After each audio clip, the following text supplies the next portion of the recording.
warahmatullahi wabarakatuh.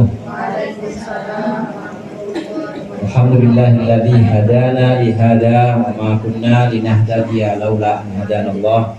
Asyhadu an la ilaha illallah wahdahu la syarika lah wa asyhadu anna Muhammadan abduhu wa rasuluh. Allahumma shalli ala sayyidina Muhammadin abdika wa nabiyyika wa rasulika nabiyil ummi wa ala alihi wa sahbihi wa sallim taslima bi qadri 'azamati dzatika fi kulli waqtin wa hin. Amma ba'd.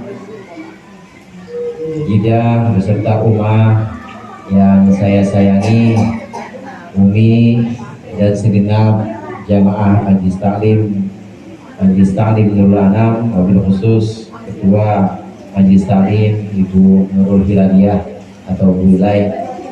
Alhamdulillah pada pagi hari ini kita berkumpul kembali dalam keadaan sehat walafiat setelah melaksanakan rangkaian ibadah-ibadah di bulan Ramadan. Ibadah-ibadah di bulan Ramadan itu Allah lipat gandakan pahalanya. Yang tadinya pahalanya sunnah itu jadi seperti wajib. Sholat wajib sama sholat sunnah itu pahalanya tentu lebih banyak dan lebih berat sholat wajib. Jadi jangan sholat duha mulu tapi zuhur sama asarnya enggak. Itu namanya orang pengen bangun istana tapi menghancurkan kotanya. Cuma pengen bangun satu klaster doang tapi kotanya dihancurkan. Artinya sama juga bodoh. Dia nggak sholat zuhur nggak sholat asar tapi sunnah aja duha mulu. Maksudnya apa? Supaya rezeki lancar. Percuma yang kayak begitu. Karena bagaimanapun ibadah sunnah itu tetap derajatnya di bawah ibadah wajib. Namun di bulan Ramadan ibadah-ibadah yang sunnah ini diangkat nilainya seperti ibadah wajib. Sholat duha kita di bulan Ramadan ini nilainya pahalanya sama seperti sholat wajib. Bagaimana sholat wajibnya? Sholat wajibnya dinaikkan lagi. Sholat wajibnya derajatnya juga dinaikkan lagi oleh Allah, lebih tinggi, dilipat gandakan. Ini amalan-amalan ibadah lebih banyak Allah lipat gandakan di bulan Ramadan. Kalau mau dihitung, kalau mau dikalkulasikan, ini pasti pulang kampung gak ada yang muat di bawah pahalanya. Pasti pulang kampung itu penuh semuanya untuk bawa pahala Ramadan. Alhamdulillah kita telah selesai melaksanakan ibadah Ramadan ini dalam keadaan sehat walafiat. Ini merupakan nikmat yang sangat besar yang Allah berikan kepada kita. Dalam keadaan sehat kita menyambut Idul Fitri, menyambut Hari Fitri. Hari Fitri itu artinya hari di mana kita melaksanakan iftar. Mungkin ibu-ibu pernah dengar istilah iftar. Apa iftar itu? Ya, nggak tahu ya. Kalau takjil tahu takjil. Kalau iftar buka iftar itu. Kalau takjil, iya takjil itu menyegerakan. Nah kalau iftar itu bukanya. Kata fitri itu diambil dari kata iftar, yaitu buka. Artinya pecah. Maksudnya pecah yang tadinya sebulan penuh itu kita selesai subuh atau selesai awal fajar kita udah gak boleh makan, maka di hari Idul Fitri ini udah haram. Artinya haram, harus makan. Di hari Idul Fitri subuh udah gak ada yang puasa lagi, harus makan, gak boleh puasa, udah haram. Makanya disunahkan ketika kita berangkat mau menuju sholat Id Idul Fitri, maksudnya di sini disunahkan kita untuk makan dulu karena memang sudah diharamkan. Ini maksud dari fitr di sini maksudnya adalah berbuka, dipecah yang tadinya selama sebulan habis subuh itu pasti puasa, tapi di tanggal 1 awal ini kita buka karena memang hukumnya wajib. Ini kita sudah laksanakan ibadah-ibadah di bulan Ramadan dan sampailah kita di bulan Syawal. Ibu-ibu hadirat rahimakumullah, bulan Syawal itu bisa juga dijadikan sebagai batas niat. Namanya niat itu ada waktunya. Niatnya itu niat setiap ibadah waktunya di awal ibadah. Kalau kita sholat maka niatnya di awal ibadah sholat, yaitu ketika takbiratul ihram Begitu juga kalau kita melaksanakan zakat fitrah kemarin pada bayar zakat fitrah kan? Orang kaya semua atau minimal kaya orang.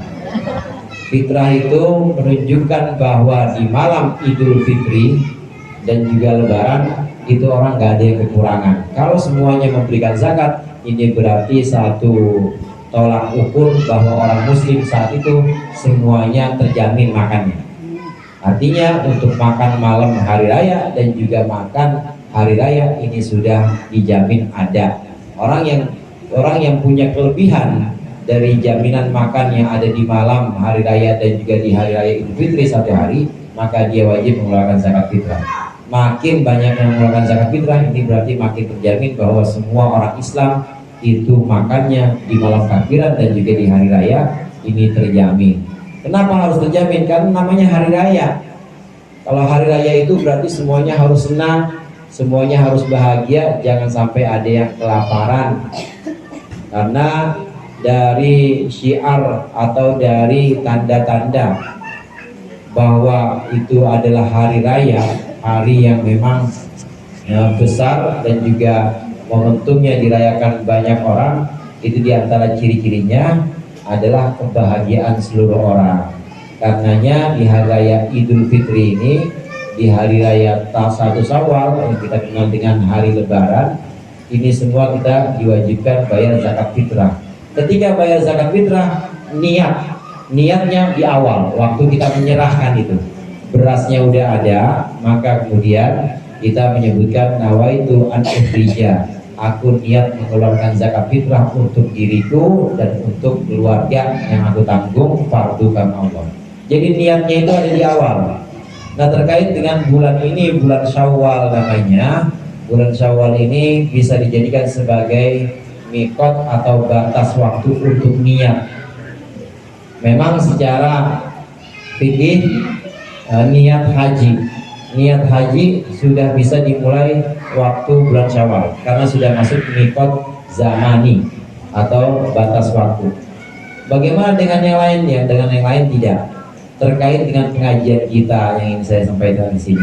Artinya setelah bulan Syawal ini maka kita niatkan kembali bahwa kebiasaan kita, aktivitas kita yaitu taklim, mengaji, insya Allah akan kita mulai lagi nanti di bulan Syawal beberapa minggu ke depan. Ini pentingnya niat karena innamal a'malu binniyat, semua ibadah itu tergantung niatnya, sah tidaknya itu tergantung niat. Bulan Syawal ini kita niatkan lagi untuk kembali thalabul ilmi, untuk kembali mencari ilmunya Allah supaya kita tahu tuntunan-tuntunan yang ada dalam agama. Ini yang kedua. Kemudian yang ketiga, ibu-ibu, ibadah-ibadah yang Allah wajibkan kepada kita ini untuk mempermudah kita. Allah Subhanahu wa taala berfirman, yuridullahu bikumul yusra wa la yuridu bikumul usra. Allah menghendaki kemudahan untuk kalian, Allah tidak menghendaki kesulitan. Gampang ibadah itu. Puasa aja, saya yakin gak ada yang puasa full di sini. Saya aja puasa sampai maghrib doang. Ada yang 24 jam? Nggak ada. Itu menandakan bahwa Allah mempermudah ibadah kita. Bahkan ibadah puasa yang nyambung dari subuh sampai subuh lagi itu tidak diperbolehkan dalam agama Islam. Kenapa nggak boleh? Kenapa tidak diperkenankan? Karena itu mempersulit. Sedangkan Allah menghendaki kemudahan buat kita. Puasa cuma sampai maghrib doang. Ini yang namanya kemudahan Allah berikan kepada kita, bentuknya ibadah-ibadah seperti ibadah puasa, baik puasa sunnah maupun puasa wajib di bulan Ramadan. Sholat sehari berapa kali yang wajib, Bu? 5, yang tadinya 50 waktu, ini kemudian diskon berapa persen itu dari 50 ke 5? Berapa persen teh?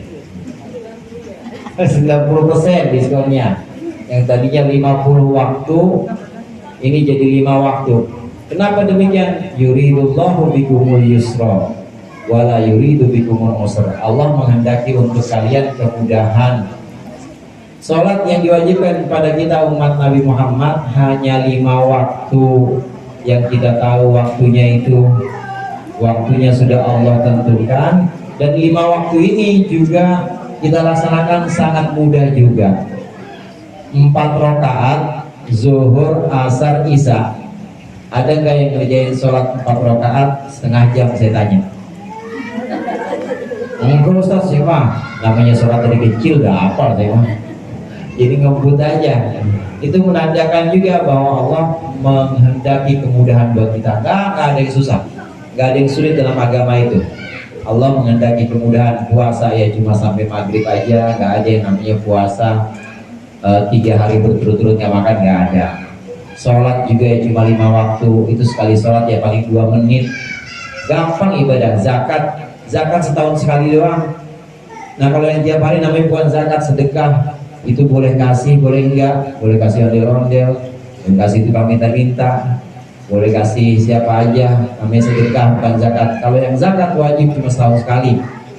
Demikian ibadah-ibadah ini Allah permudah untuk kita supaya kita bersyukur, karena agama Islam ini agama yang mempermudah umatnya. Yassiru wala tu'assiru wala tunaffiru, kata Rasulullah. Permudahlah oleh kalian, jangan persulit, dan jangan bikin orang-orang kabur. Sebab kalau dipersulit, bisa-bisa orang-orang yang baru kenal Islam itu kabur. Misal nih Bu, ada tetangga kita mau masuk Islam, kemudian ibu bilang sholatnya setiap jam sekali. Jadi sehari berapa jam? 24 jam. Berarti sholatnya berapa jenis sholat tuh? 24.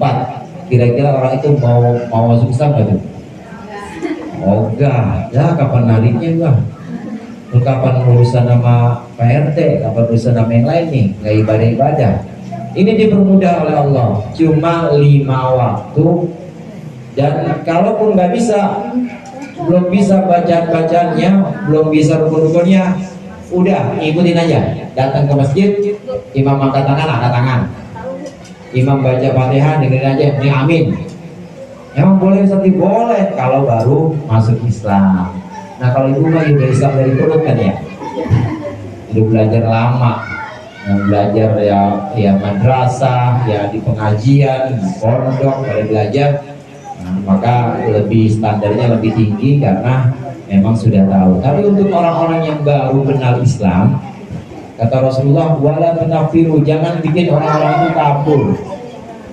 Jangan bikin orang-orang itu pada kabur, karena kalau sengaja dipersulit, nanti orang-orang gak akan mau kenal Islam.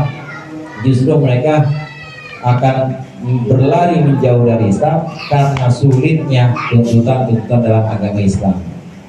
Ini banyak contoh dalam Islam yang menunjukkan bahwa syariat, ajaran-ajaran agama Islam ini sangat mempermudah. Di antaranya ibadah-ibadah yang tadi saya sebutkan, puasa, kemudian sholat, kemudian zakat, nggak memberatkan.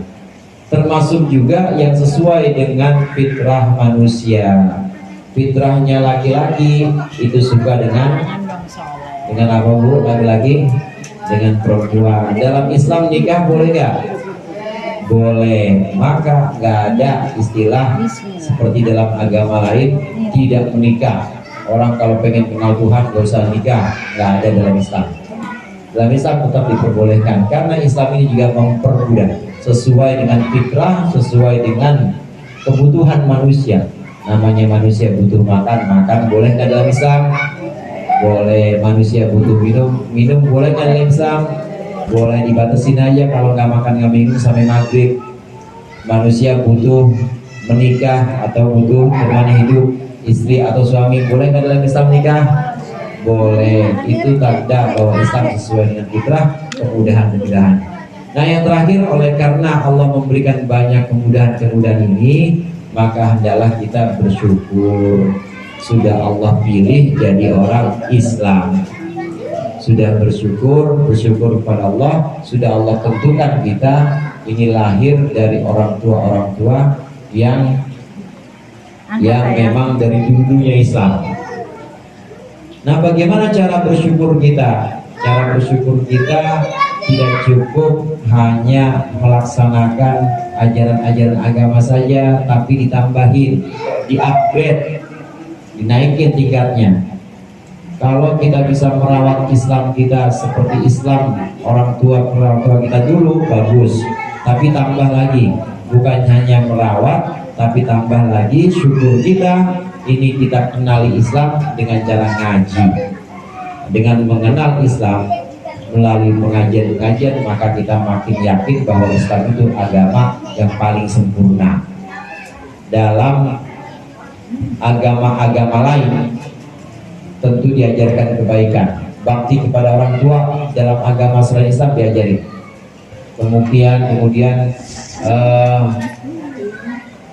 Kemudian berbuat baik kepada sanak famili dalam agama Islam pasti diajarkan. Tetapi tidak ada yang sekumplit Islam. Dalam Islam, selain berbakti, selain berbuat baik kepada orang tua, kepada sesama manusia, ditambah dengan doa-doanya. Doa dua orang tua, Rabbi firli wali walidayya warhamhuma kama rabbayani shaghira. Agama lain mengajarkan sayang kepada anak. Dalam Islam tambahin sempurnanya lagi. Sempurnanya dengan doa buat anak. Rabbana hablana min azwajina wa dzurriyyatina qurrata a'yun. Tambah doa-doa. Agama di luar Islam mengajarkan kesehatan. Tapi di Islam ditambah lagi. Kalau mau sehat, makannya pakai baca doa. Allahumma barik lana. Masuk kamar mandi, ada doa nggak Bu? Ada. Keluar kamar mandi, mau tidur, bangun tidur, sampai mau kumpul sama suami atau suami mau kumpul sama istri, doanya ada.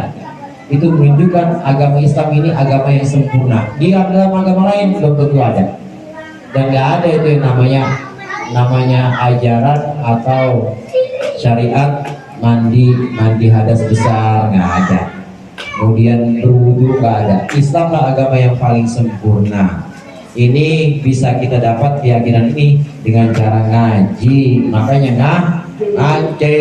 Makanya kalau kita nggak ngaji, cuma Islamnya ikut-ikutan doang, nggak yakin, nanti dikasih Indomie sama kuota 5 giga, nanti dia pindah.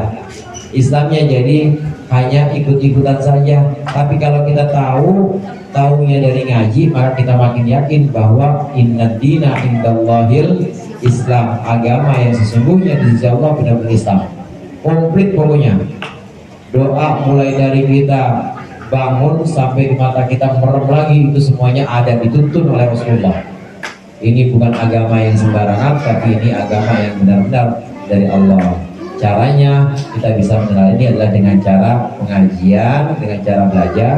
Oleh karenanya di bulan Syawal ini, selain halal bihalal, marilah kita niatkan lagi untuk melaksanakan pengajian dan niatkan lagi untuk mencari ilmu Allah agar Islam kita ini bertambah kuat dan kita bertambah yakin kepada ajaran agama Allah ini. Yang terakhir tentu saya ucapkan minal aidin al faizin wal maqbulin. Mudah-mudahan Allah menerima ibadah-ibadah kita di bulan Ramadan. Mohon dimaafkan saya, mohon dimaafkan juga keluarga Jidah Umah dan seluruh keluarga Jidah. Mohon dimaafkan apabila ada kesalahan-kesalahan, dan mudah-mudahan Allah terus memberikan taufik bimbingan kepada kita untuk istiqomah dalam kebaikan. Ala hadin niyah wa ala hadratin Nabi Muhammad sallallahu alaihi wasallam. Al-Fatihah.